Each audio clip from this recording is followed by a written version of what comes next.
Long-term societal impact, a conversation on education's future. Hello, I would like to begin a conversation about how education shapes not just individuals, but entire societies. It should be obvious that the way we structure education today determines the kind of world we live in tomorrow. Strong educational policies that prioritize equity and quality lead to thriving economies, upward social mobility, and a workforce prepared for the future. But doesn't it follow that when education is poorly designed, when it prioritizes profit over people, it creates deeper divides and limits opportunities for those who need them most?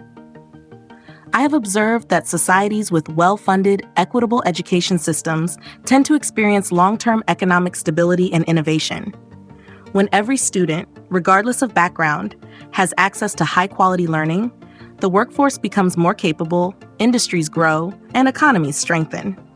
Can you imagine the impact if every country treated education as a long-term investment rather than just an annual budget line? Wouldn't it be more effective if policies focused on preparing students not just for jobs, but for lifelong adaptability, creativity, and leadership? Doesn't it follow that social mobility is directly linked to educational access?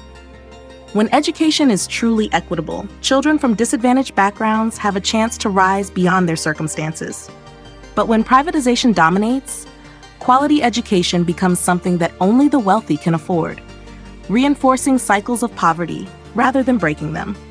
It should be obvious that education should open doors, not create barriers. What if we built systems where a child's potential was determined by their curiosity and effort rather than their family's financial status? Wouldn't it be more powerful if education policies ensured that opportunity was available to everyone, not just the privileged few?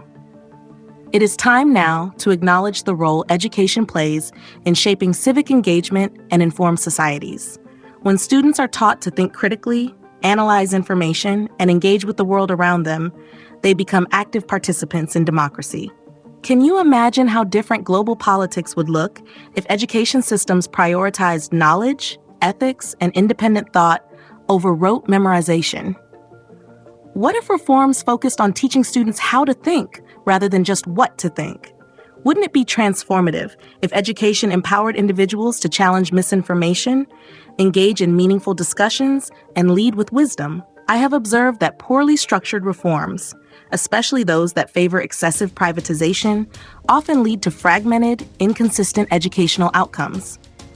Doesn't it follow that when education is left to market forces, it becomes more about profit than progress? Countries that have embraced privatization often see growing inequalities, where students in well-funded schools thrive, while others are left behind. It should be obvious that if we want to create a fairer, stronger society, we must prioritize policies that ensure education is universally high quality rather than selectively excellent. It should be obvious that the long-term success of any nation depends on the strength of its education system. Societies that invest in learning create generations of innovators, leaders, and problem solvers. Can you imagine the possibilities if education was treated as the foundation of progress rather than an afterthought? What if schools nurtured not just academic achievement, but also emotional intelligence, adaptability, and a deep sense of purpose? Wouldn't it be more powerful if learning was designed to serve humanity as a whole, rather than just immediate economic demands? The future of our societies depends on the education policies we put in place today. It is time now to stop seeing education as a short-term cost and start recognizing it as the most important long-term investment we can make. Doesn't it follow that a world where every child has access to high-quality learning is a world with less poverty, less division, and more opportunity? The real question isn't whether education has an impact. It's whether we are willing to shape that impact for the better.